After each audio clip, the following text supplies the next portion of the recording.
Hi everyone, I am Professor Raja, Assistant Professor ECE, SNS College of Technology, Coimbatore. In this YouTube video, I am going to discuss about 19 ECB 201 Analog Electronic Circuit subject, the third unit, first topic, that is the feedback amplifier.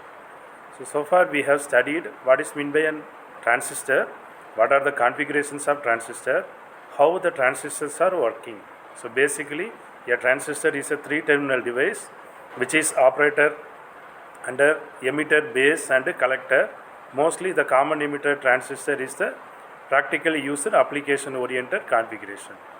So in this unit we are going to discuss about why we going for feedback amplifier, what are the drawbacks of the traditional amplifier.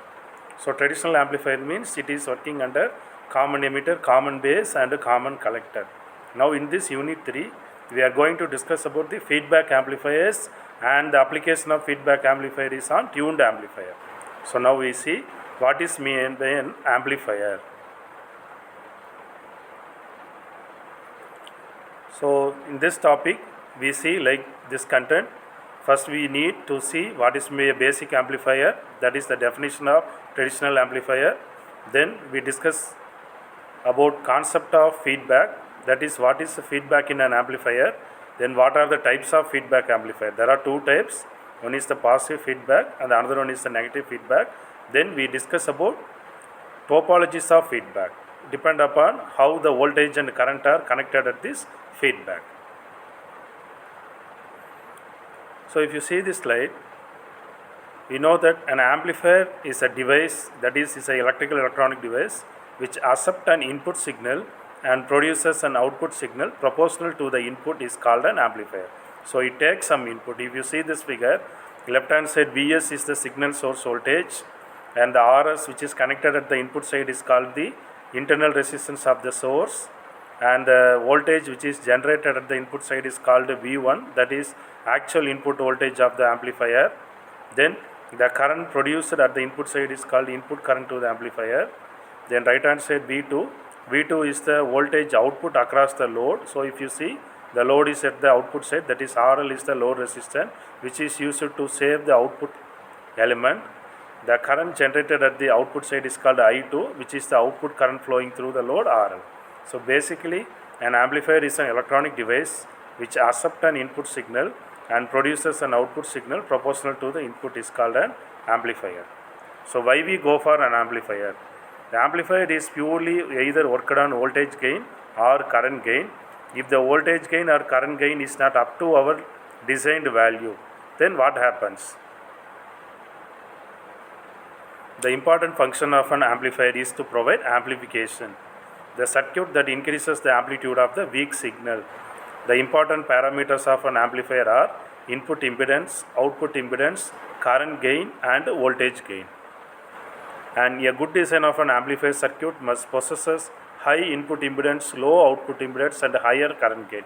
Higher current gain means whatever the value we have to decide on the input side, that must be we need to obtain at the output side. And it also constitutes an essential part of radio, television and communication devices. Mostly the amplifiers are used in radio receivers and the television channel which in your home, if you see either it is a LED TV or normal black and white TV or LCD TV, in that the amplification part, that is whatever the sound that is sent by the television company, that sound has been delivered in your TV via high quality by using this amplifier. If you ask, sir, if I not using amplifier, what happen? The volume level will not be increased up to whatever you want. If you touch the remote button to the volume up, so whatever the volume you are increasing, that can be increased by using this amplifier gain. Then last one is the communication devices. So wherever you want audio signal as the output medium, that area you use this amplifier is the communication amplification medium. How these amplifiers are constructed? So this amplifier are constructed using a discrete circuits, a bipolar JFET, that is junction field effect transistor and a field effect transistor. Mostly it is used for amplifying the element.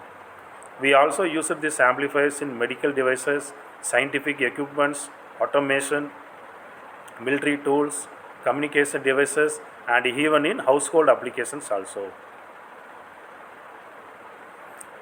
Why we go for feedback amplifier? Means we need to know the disadvantages of a basic amplifier. The basic amplifier will provide instability of AC gain is due to the change in supply or change in H parameters or age of the device. If the device is used for more long time, for example 20 years or 10 years above, it will provide some noisy whenever it is operated. The input and output impedance are not according to the requirements of this basic amplifier. Also distortion is noise, very high distortion, and the noise produced by basic amplifier also more, and the bandwidth is not sufficient up to whatever we design. Hence we go for a feedback amplifier. A feedback amplifier is the process of taking a proportion of an amplifier's output signal and feeding it back to this input signal. Feedback can be arranged to increase or decrease the input signal. An amplifier that has a feedback connection established between the output to the input is known as a feedback amplifier. That is, some part of output is feedback to the input to develop the amplifier in a high gain or larger voltage gain. So this diagram will show us how the feedback amplifier will look like. It has some input, it has some output. Output some portion, for example, only a 10% or 20% of the output is again feedback to this input medium. So now we compare the types of feedback. So feedbacks are under two types, depend upon how the feedback is added to the input. First one is the positive feedback, second one is the negative feedback. In positive feedback, it can be defined as when the feedback current, otherwise voltage, is applied for increasing the input voltage, then it is named as positive feedback. When we want to increase the input voltage, that time we can add a positive feedback. Direct feedback is another name of positive feedback. Because of this positive feedback, it generates unnecessary distortion. It is not often used in amplifiers, but it amplifies the original signal power and it can be used in oscillator circuit. So in mostly we cannot use this positive feedback. 85% we are using only the negative feedback. Now we see what is meant by negative feedback. The negative feedback can be defined as if the feedback current, otherwise voltage, can be applied for reducing the amplifier input, then it is called negative feedback. So in negative feedback we can reduce this input. In positive feedback we can increase the input. Inverse feedback is another name of this negative feedback. There positive feedback other name is direct feedback. Here negative feedback other name is inverse feedback. This kind of feedback is regularly used in amplifier circuit. So negative feedback is the mostly regularly used amplifier circuit. So if you see this figure, in this positive feedback we can add the signal in this center portion. So it introduces the 180 degree phase shift, then it is added with the V in, then the output, the amplification is done. If you see the negative feedback, negative phase is added. So if you see that output, the amplification is reduced. So what are the advantages of negative feedback? Through the gain of negative feedback amplifier, the gain is reduced, but there are some most advantages are also available for negative feedback. That are stability of the gain is improved, reduction in distortion, reduction in noise level, increase in input impedance, increase in input impedance, decrease in output impedance, increase in the range of uniform application.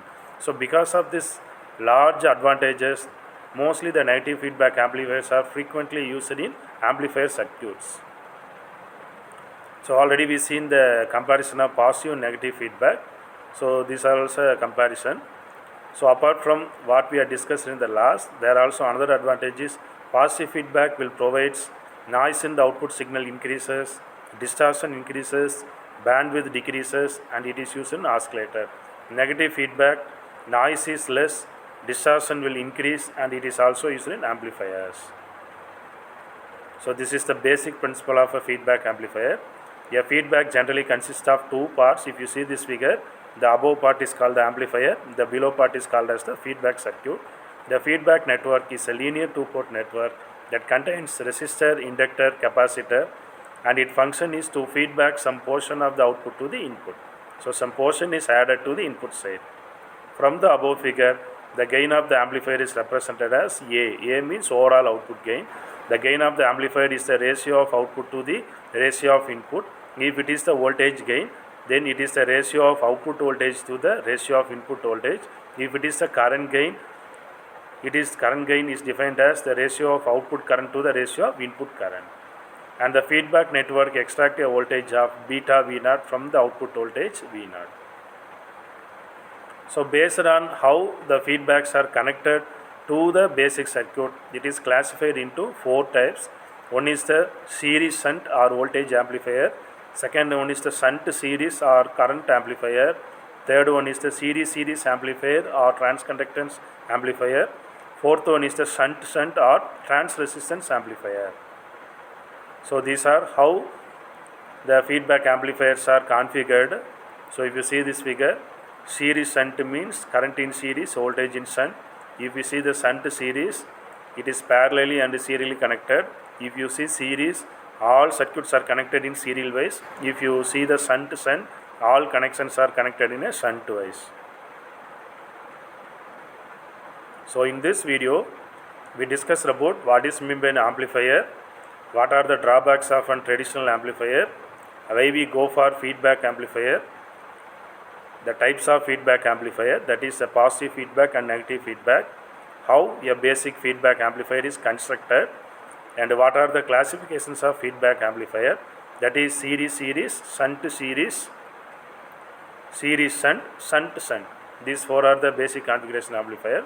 So next video we will see individual of this feedback amplifier, that is we can see individually for series shunt series and shunt.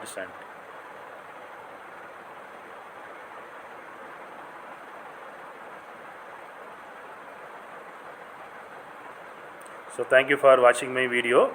We can see another video in the next topic.